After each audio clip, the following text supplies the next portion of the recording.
Lara Croft's journey is legendary, but in the final chapters of Tomb Raider 1, the adventure takes a dark and twisted turn into the unknown.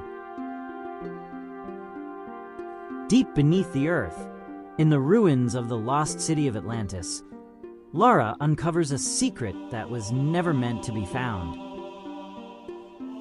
Mutants, bioengineered by the ancient Atlanteans, grotesque, terrifying, and hiding a mystery so dark it could change everything we thought we knew about this game. But who were these creatures?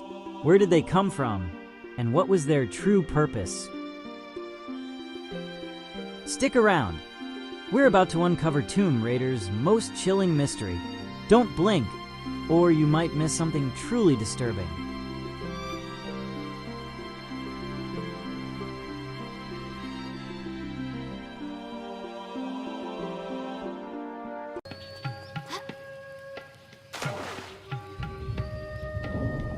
When people think of the original Tomb Raider, certain images come to mind. Ancient temples, puzzle-filled ruins, and Lara Croft diving through waterfalls with dual pistols ready. Suddenly, all that changes. The deeper Lara goes, the more the game begins to shift. The walls don't look like stone anymore. They look alive, fleshy, breathing, watching. Welcome to Atlantis. But not the one you read about in school. This isn't a city of enlightenment or a lost utopia. It's a nightmare, a living machine, and the home of something far more terrifying. What Lara finds here defies all logic. Grotesque creatures sealed in embryonic sacs, humanoid figures that lurch and scream, some with mechanical parts fused into their flesh. These aren't traps or tomb guardians. These are the Atlantean Mutants, and their existence raises questions the game never fully answers. The only context we get comes from cutscenes tied to the artifact, known as the Scion. It reveals a chilling history. A ruling trio once governed Atlantis, until one queen, Natla, went rogue. Her crime? Playing God. She began experimenting with genetic manipulation and advanced technology to create an unstoppable army. Horrified, the other rulers banished her, entombed for centuries in a cryogenic prison. But now she's back, and the legacy of her dark science still lives on, growing in the shadows beneath the earth. These mutants, they're not just failed experiments. They're part of a plan. A plan that was meant to remake the world and destroy everything in its way. And Lara? She's the only one standing between Natla's mutant army and the surface. Coming up, what are the Atlantean Mutants? Were they once human, alien, or something even more terrifying? Stay with us.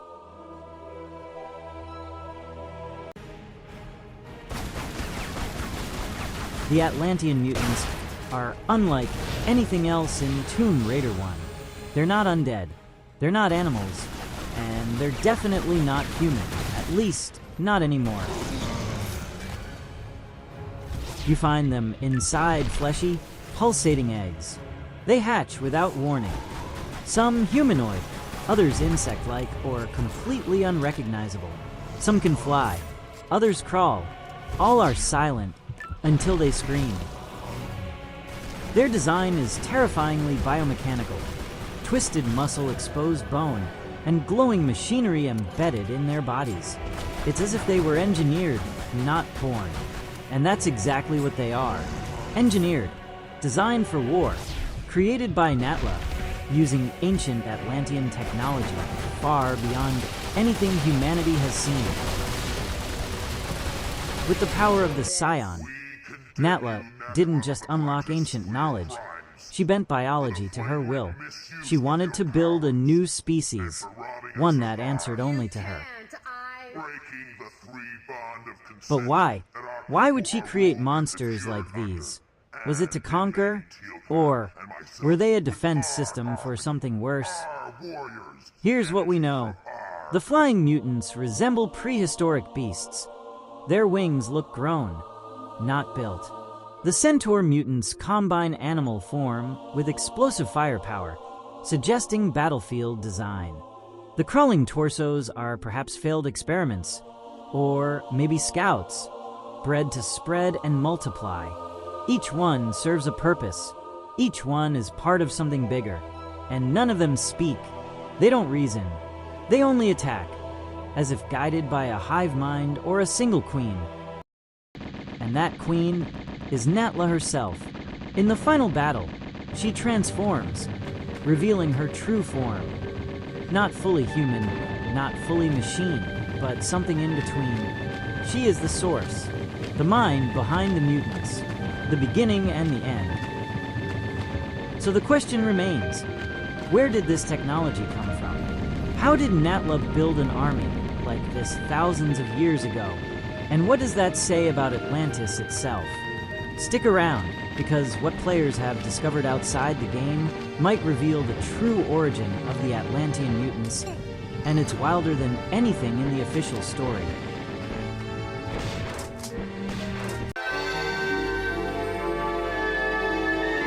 The game tells us just enough to understand that the Atlantean Mutants were created by Natla using ancient technology, but fans have gone way deeper. Over the years, theories have exploded across forums and fan sites, each one trying to answer the question, what really are these creatures? And where did this twisted science come from? Some fans believe Atlantis itself was never a human civilization. Instead, they argue it was a lost alien colony, and Natla, along with the other rulers, weren't human at all.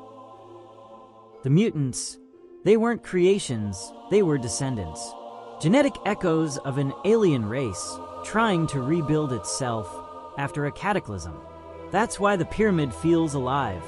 That's why the Scion holds impossible knowledge.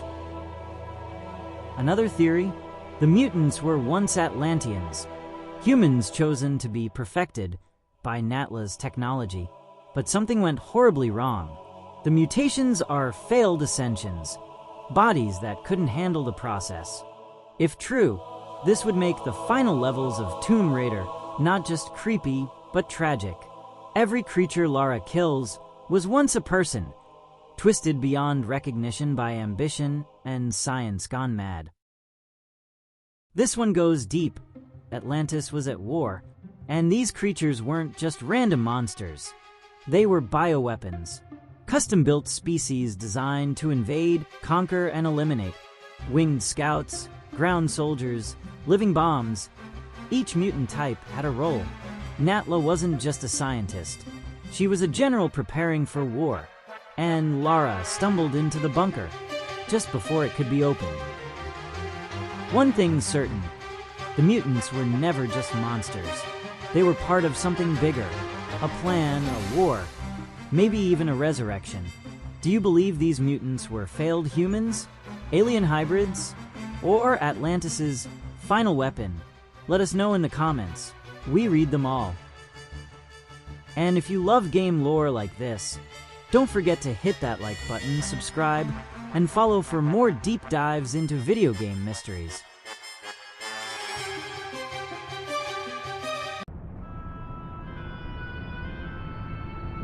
By the time Lara defeats Natla and escapes the collapsing ruins of Atlantis, one thing becomes clear. This wasn't just another tomb. It was a nightmare born from forgotten science, buried ambition, and something far older than legend. The Atlantean mutants aren't just creepy end-level enemies. They're a symbol of everything Natla stood for. Control, manipulation, and the dangers of unchecked power. And though Lara survives, the secrets she uncovered, they're never truly explained, never fully closed, which might be why this mystery still haunts fans almost 30 years later. Let's recap the facts. Natla used ancient, possibly alien, tech to create mutants. These mutants were engineered with purpose, not just horror. Fan theories suggest they may have once been human, or something far more disturbing. And Atlantis, it may not have been a city of peace, but a laboratory of war. The truth is scattered, just like the ruins of Atlantis. What do you think the Atlantean mutants really were? Failed clones? Alien weapons? Do you think we'll ever see them again in the new Tomb Raider games? Drop your theory in the comments. I want to know what you think. If you enjoyed diving into the darkest corners of Tomb Raider, hit that like button, subscribe, and follow ContraBrosTeam for more deep dives into gaming's weirdest mysteries. Thanks for watching. Stay curious and stay brave. An age-old artifact of mystical power is buried in the unfound tomb of Qualapec. That's my interest. You could leave tomorrow.